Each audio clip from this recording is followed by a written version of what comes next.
How about diabetic peripheral neuropathy? Well, we know diabetes affects about 2 million people every single year who get that diagnosis, and about 25 to 50%, so a quarter to half of the people, going to ultimately develop the diabetic peripheral neuropathy. It's a loss of sensation, the burning, the tingling, the aches, the shock sensation that occurs specifically in the feet, can occur in the hands, the diabetic peripheral neuropathy.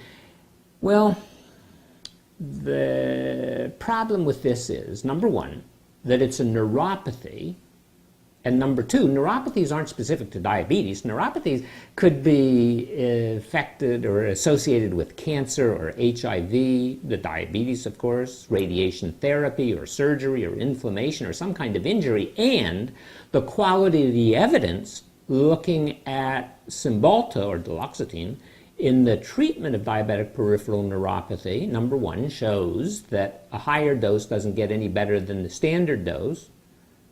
At a low dose, doesn't seem to work. And at the recommended dose of 60 milligrams once a day, well, it takes 5 people to get one patient who has around a 50% improvement. So it works a little better than a placebo maybe, but again, isn't all that impressive. And as a matter of fact, the likelihood, if you have a diabetic peripheral neuropathy, that you get 100% relief from this drug, that you'll be cured, that the symptoms will go away, less than about 15%.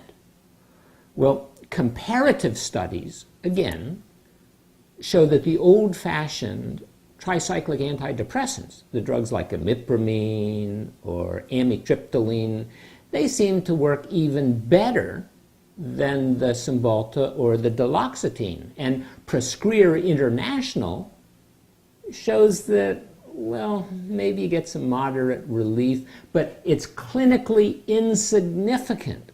And as a matter of fact, the results of the trials are pretty unconvincing.